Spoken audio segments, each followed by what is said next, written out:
قل من بيده ملكوت كل شيء وهو يجير ولا يجار عليه إن كنتم تعلمون سيقولون لله قل فأنى تسحرون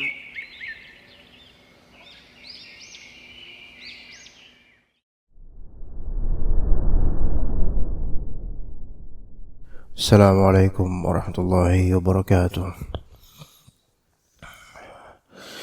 Innal hamdalillah nahmaduhu wa nasta'inuhu wa nastaghfiruh wa na'udzu billahi min shururi anfusina wa sayyiati a'malina. May yahdihillahu fala mudilla lahu wa may yudlil fala hadiya lahu. Asyhadu an la ilaha illallah wahdahu la syarika lah wa asyhadu anna Muhammadan abduhu wa rasuluhu la nabiyya ba'dah. Allahumma inna nas'aluka ilman nafi'a wa rizqan thayyiba wa 'amalan mutaqabbala. Pembahasan masih di kitab At-Taharah di bab nawaqidh al-wudu, pembatal-pembatal wudu. Menurut mazhab Hanbali atau sebagian dari ulama mazhab Hanbali, di kitab Zad al-Mustaqni' fi ikhtisar al-Muqni' karya Al-Hajjawi rahimahullah.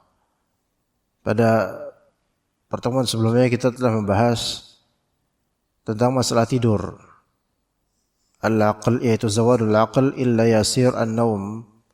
Hilangnya akal itu bisa menyebabkan batalnya wudu, kecuali tidur yang sedikit. Dan beliau sebutkan di sini min qawaidin wa qa'imin. Ala kulli hal, sekarang kita membahas tentang menyentuh kemaluan dan menyentuh lawan jenis. Apakah itu membatalkan wudu atau tidak? Atau ada rincian tentangnya? Maka dikatakan di sini oleh penulis rahimahullah, wa massu dzakarin muttasilin aw qubulin bi dhahri kaffihi aw batnihi. Menyentuh zakar yang muttasil, menyentuh zakar yang menyambung, nanti insyaallah dibahas rinciannya. Aw qubulin, atau menyentuh qubul. Qubul itu kemaluan wanita. Bi dhahri kaffihi aw batnihi, dengan zahar kaf, yaitu telapak tangan bagian sini, atau dengan telapak tangan bagian batin. Ini zahir kaf, ini batin al-kaf. Ini akan kita bahas insyaallah lebih dalam lagi. Pertama dari wa massu dzakarin muttasil, menyentuh zakar yang menyambung. Ini pembatal yang keempat dalam kitab dan antara pembatal-pembatal wudu. Ketika disebut mas itu menyentuh. La budda an yakuna bihailin atau hail. La budda an yakuna biduni hail. Namanya menyentuh itu pasti tanpa penghalang. Arti kulit dengan kulit. Karena kalau misalnya ada penghalang, maka tidak disebut menyentuh. Menyentuh zakar yang muttasil, yaitu nyambung zakarnya.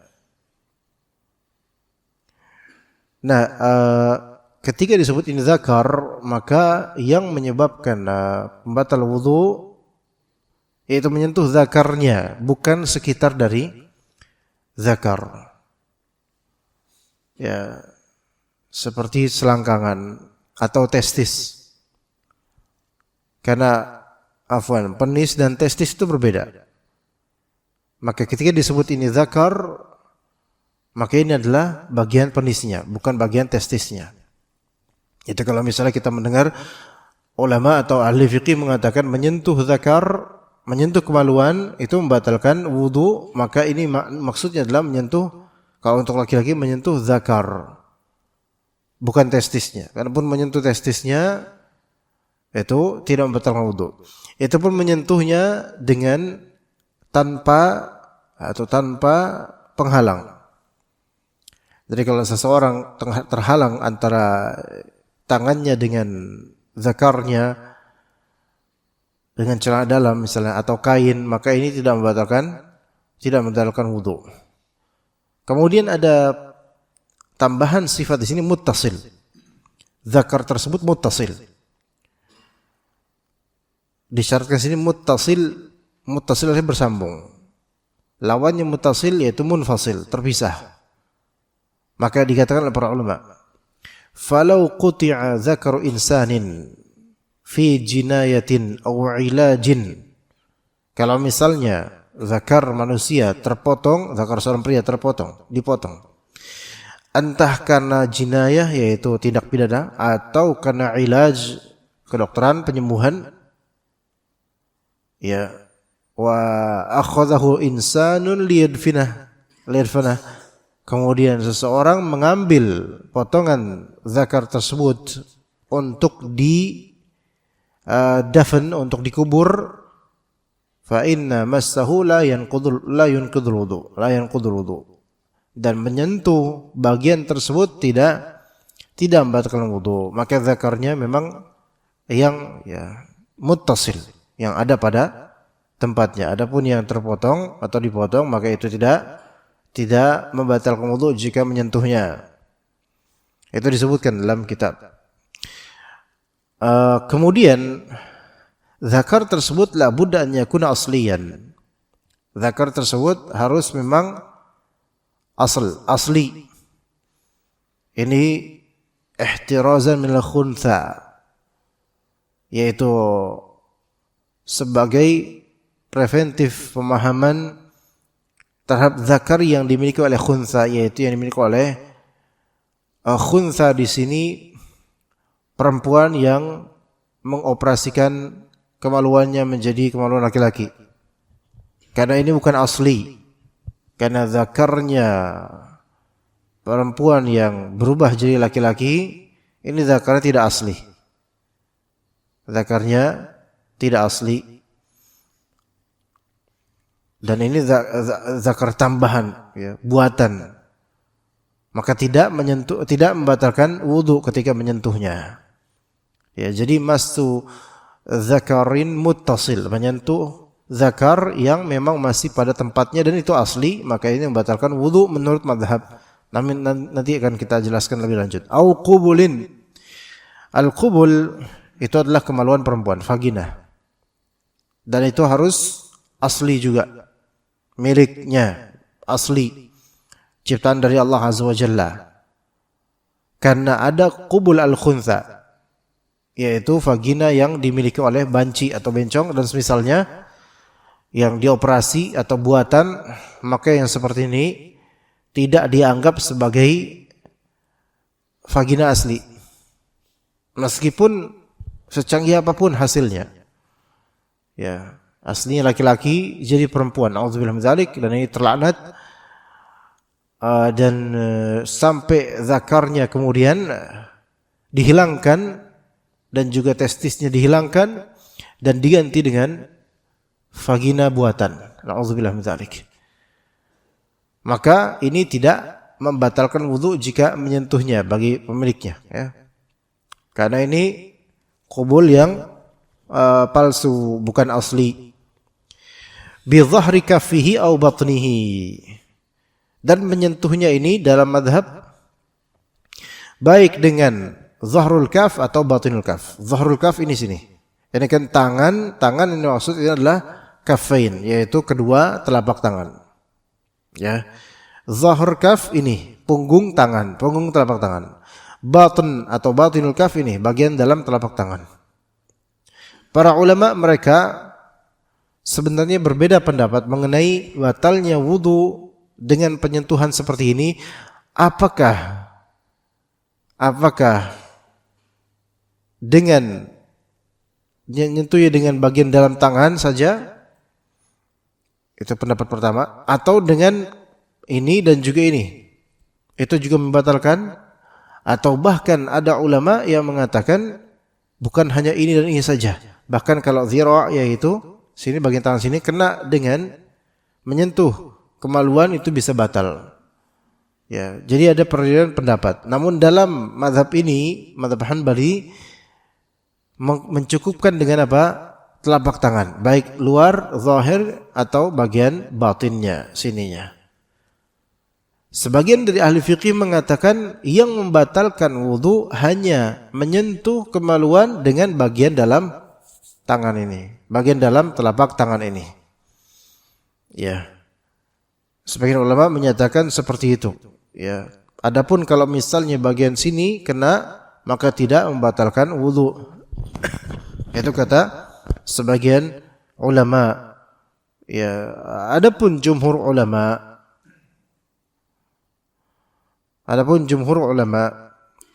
maka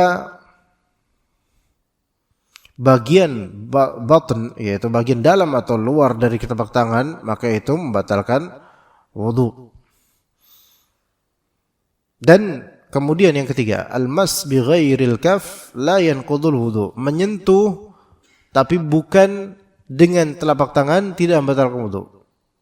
Misalnya dengan ini kesentuh, maka tidak membatalkan wudu karena hadis-hadis yang terwiridkan tentang masalah ini dengan al-yad lafalnya, dan yad tangan yang dimaksudkan adalah ini kata menurut jumhur ulama. Sebagaimana kata Nabi SAW dalam hadis riwayat Imam Ahmad, man afdha biyadihi ila dzakarihi laisa bainahuma sitr faqad wajaba alaihi alwudu. Barang siapa yang menyentuh kemaluannya dengan tangannya, tidak ada penghalang antara tangan dengan kemaluan, maka wajib atasnya wudu. Ya, dan tangan dalam bahasa Arab ketika dimutlakkan, maka dimaksudkan darinya al-kaf, yaitu telapak tangan ini. Ini tangan. Dan ketika antum mendengar juga bahasa, udah pegang aja pakai tangan antum. Nah, misalnya berarti kan pegang pakai tangan berarti ini. Bukan dengan ini. Ya, misalnya coba sok pegang, dipegang, tapi dia terus pakai ini siku atau pakai ini. Itu belum megang namanya. Kita maknai megang itu pakai telapak tangan. Maka dalam ayat Al-Quran kata Allah Azza wa Jalla, was-sariqu was-sariqatu faqta'u aydiyahuma. Pencuri laki-laki dan pencuri perempuan, maka potonglah tangan mereka. Nah, di sebelah sini potongnya, bukan di sebelah sini. Ya begitu. Kemudian kita bahas sekarang hakikatnya. Sebenarnya menyentuh kemaluan laki-laki atau perempuan itu membatalkan wudu atau tidak? Menyentuh kemaluan sendiri, kita bilang menyentuh kemaluan sendiri itu batal atau tidak? Sebenarnya ini diperselisihkan oleh para ulama rahimahumullah. Ya. Perselisihan tentang apa? Menyentuh kemaluan tanpa penghalang itu batal atau tidak, gitu loh. Kalau tadi kan kita sudah lihat dalam mazhab, yaitu batal selama tidak ada penghalang dan juga dengan tangan, yaitu telapak tangan bagian dalam atau bagian luar. Dan juga yang disentuh kemaluan yang asli dan masih menyambung dengan pemiliknya. Namun di sini hakikatnya ada khilafiyah. Ya. Ada khilafiyah. Ada sekitar empat pendapat di antara pendapat ulama. Pendapat pertama, bahwa dan ini adalah madhab Hanbali dan juga Syafi'i dan lainnya, bahwasanya menyentuh kemaluan membatalkan wudu. Menyentuh kemaluan membatalkan wudu secara mutlak. Pendapat kedua, bahwasanya menyentuh kemaluan tidak membatalkan wudu sama sekali. Ini pendapat kedua. Kontras dengan pendapat pertama. Lawannya pendapat pertama, pendapat kedua. Beda. Pendapat ketiga, dirinci. Kalau misalnya menyentuhnya dengan syahwat, maka membatalkan wudu. Kalau misalnya tidak dengan syahwat, maka tidak membatalkan wudu. Jadi ibrahnya di syahwat. Pendapat yang keempat, bahwasanya menyentuh kemaluan tidak membatalkan wudu walau dengan syahwat, tetapi untuk wudu dianjurkan. Ya. Tidak membatalkan wudu walaupun dengan syahwat, tapi dianjurkan untuk apa? Untuk wudu. Dianjurkan untuk wudu. Ini pendapat keempat ini seolah-olah sama dengan pendapat kedua. Pendapat kedua itu tidak batal sama sekali, selesai sampai situ. Tapi pendapat keempat tidak batal sama sekali dan dianjurkan wudu. Nah, ini ada 4 pendapat. Bagaimana dalil-dalil dari 4 pendapat ini? Para ulama mereka masing-masing punya dalil untuk pendapat yang mereka usung. Yang pertama, bahwasanya menyentuh kemaluan secara mutlak apapun alasannya selama tidak ada penghalang kulit dengan kulit maka membatalkan wudu. Ini dalilnya hadis Busrah bin Safwan. Nabi SAW bersabda, "Man massa dzakarahu falyatawadda." Barang siapa yang menyentuh zakarnya maka hendaknya dia wudu. Ini hadis pertama yang kita bahas. Hadis pertama hadis Busrah binti Safwan. Barang siapa yang menyentuh zakarnya maka hendaknya dia wudu. Difahami oleh ulama pertama ini bahwasanya ini merupakan pembatal wudu. Karena perintah Nabi SAW untuk wudu bagi yang menyentuh kemaluannya. Terus hadis kedua yang tadi juga kita bahas menjadi hadis kedua sekarang, kata Nabi SAW, man afdha ahadukum biyadihi ila dzakari laisa dunaha sitr faqad wajaba alaihi alwudu. Siapa di antara jika seorang dari kalian menyentuh kemaluannya dengan tangannya tidak ada penghalang maka telah wajib atasnya wudu. Ya. Dalam riwayat lain ila farjihi, kepada farjinya. Ala kulli hal, di sini ini menunjukkan bahwasanya dua hadis ini menunjukkan bahwasanya menyentuh zakar secara mutlak itu membatalkan wudu. Tidak ada kaitan dengan syahwat di sini bahkan. Ini pendapat pertama. Pendapat kedua, dalil pendapat pertama. Pendapat kedua, bahwasanya menyentuh zakar tidak membatalkan wudu. Tidak membatalkan wudu, dan mereka juga punya dalil. Dan dalil mereka juga kuat. Bahkan boleh jadi dalil yang ini bisa jadi bagi mereka lebih kuat daripada dalil yang tadi disebutkan di pendapat pertama yang dua dalil itu, hadis Busra dan hadis Abu Hurairah. Nah, pendapat kedua yang tidak batal wudunya itu hadis Talq bin Ali radhiyallahu anhu. Bahwasanya Talq bin Ali bertanya kepada Rasulullah SAW tentang seseorang yang menyentuh kemaluannya dengan menyentuh zakarnya di salat, menyentuh zakarnya di salat, bahkan menyentuh zakarnya di salat. Maka dikatakan oleh Talq, alaihi wudu, apakah wajib atasnya wudu? Alaihi artinya wajib atasnya wudu. Maka kata Nabi SAW, la innama huwa bad'atun minka. Tidak, melainkan zakar itu adalah serpihan bagian tubuh darimu. Ya. Hadis ini jelas banget, kalau misalnya ini tidak wajib wudu berarti kan enggak membatalkan wudu. Itu alasan yang pertama, dalil pertama. Kemudian alasan yang kedua bagi ulama yang mengatakan tidak batal wudunya, bahwasanya kita kembalikan kepada kaidah aslinya, annal asl baqa'ut taharah wa 'adamun naqd, bahwasanya asalnya seseorang ketika sudah suci maka dia baqa'ut taharah, tetap suci dan tidak batal wudunya. Maka tidak boleh kita mengeluarkan dia dari hukum asal yaitu tetap suci ini kecuali hal dengan dalil yang meyakinkan. Dan hadis Busrah yang tadi hadis yang dipakai oleh ulama pertama yang mengatakan batal ya wudunya, itu dikatakan oleh ulama-ulama ini hadis tersebut dua-duanya dhaif.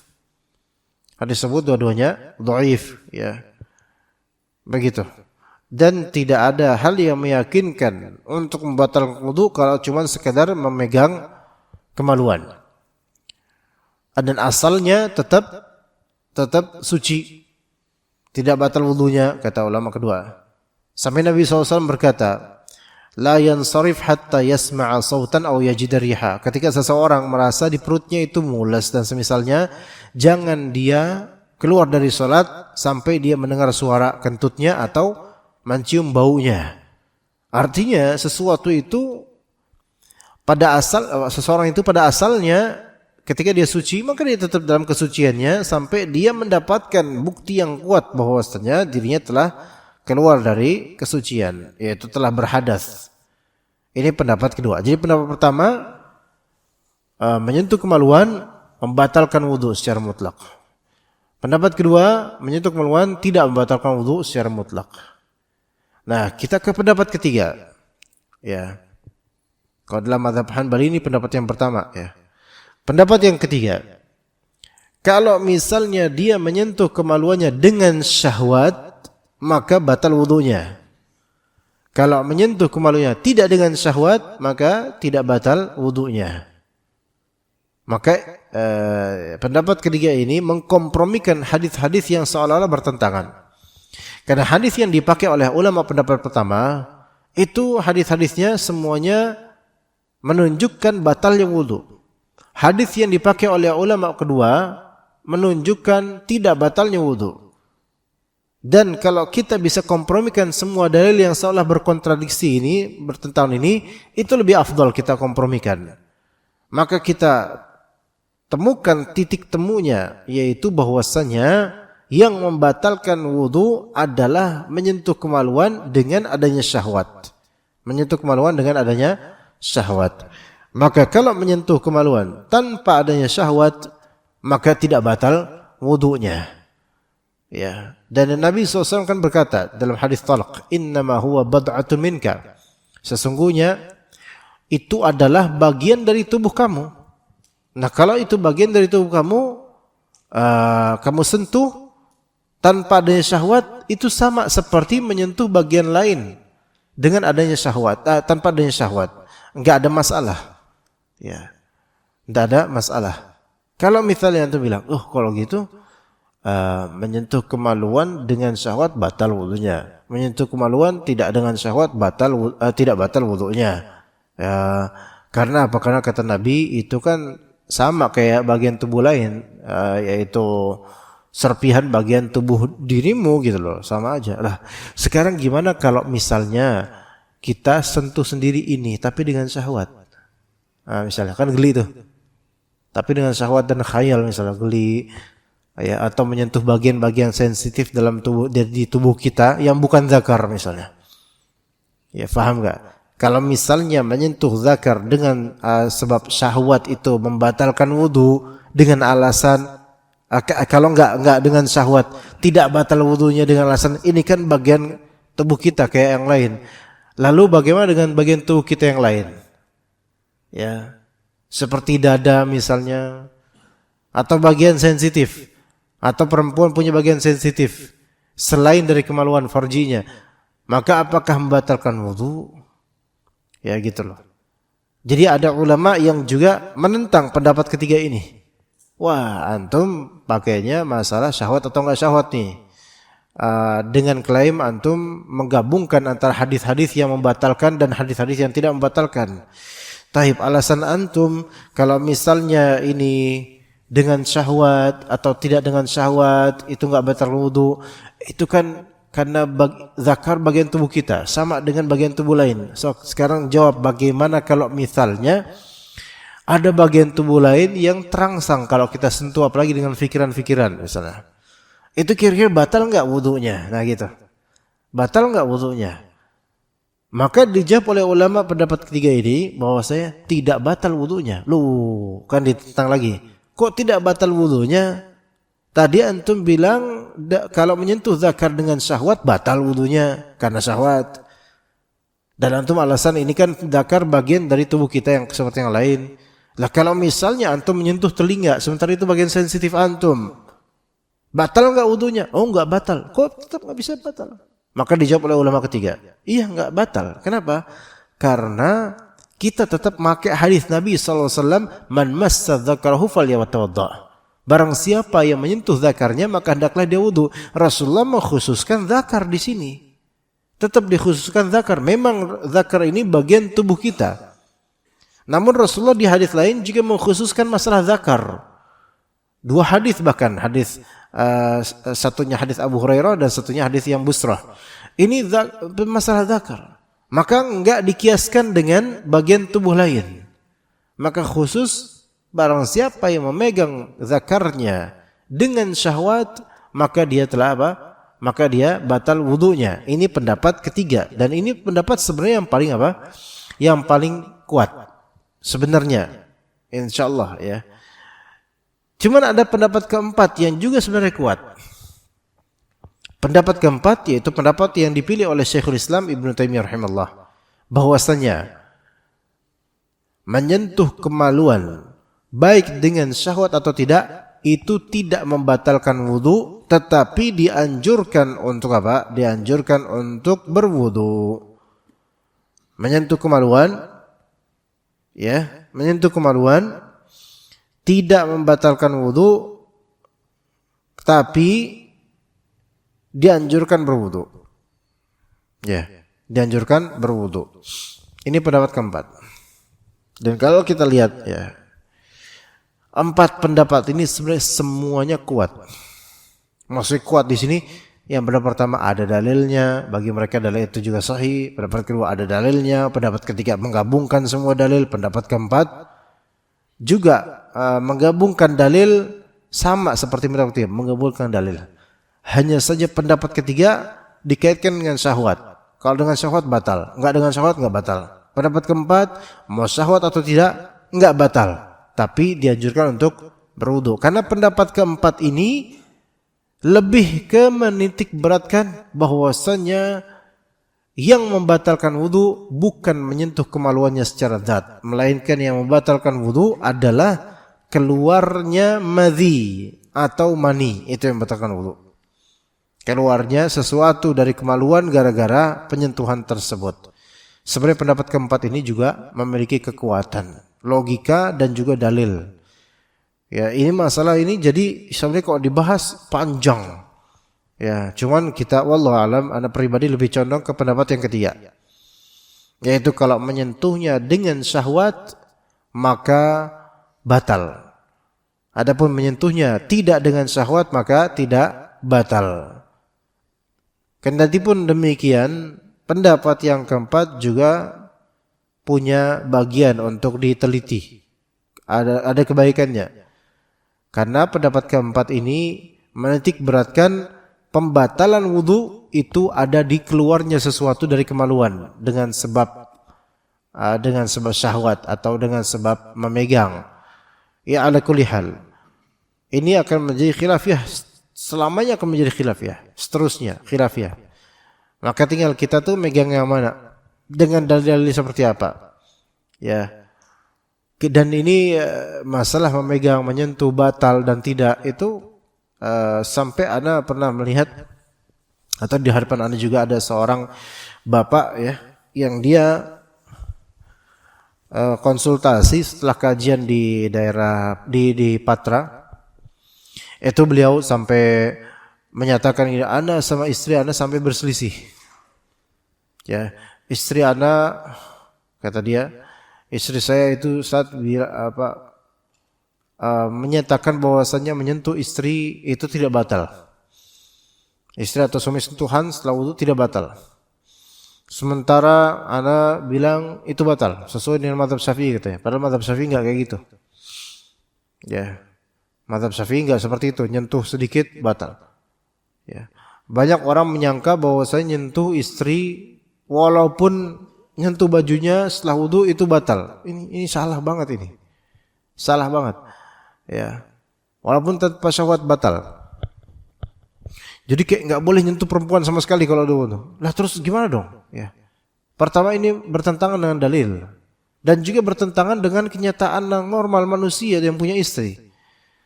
Tapi sekarang kemudian kata anak, Pak, istri antum benar kata anak. Istri antum benar, antum enggak batal. Oh enggak, anak soalnya ikut mazhab Syafi'i dalam hal ini. Bahkan kata anak, bahkan mazhab Syafi'i enggak kayak antum bilang. Jangan nisbatkan sesuatu pada mazhab Syafi'i yang tidak diucapkan oleh mazhab Syafi'i. Antum bilang bahwasanya menyentuh istri gimana pun keadaannya kalau habis wudu itu bisa batal. Subhanallah. Ya. Ya, enggak seperti itu. Terus anak bilang, istri antum malah itu yang benar. Karena Nabi SAW itu pernah mencium Aisyah radhiyallahu anha.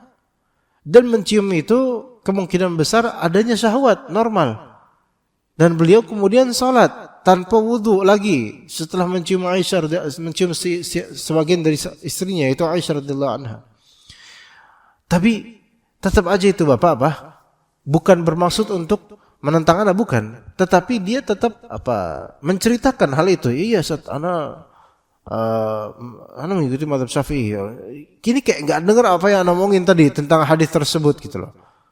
Ya, artinya Pak, orang manusia, sebagian dari kita nih manusia ya, kadang kita punya atau mengikuti suatu pandangan dan kita nggak menggubris sama sekali pandangan lain.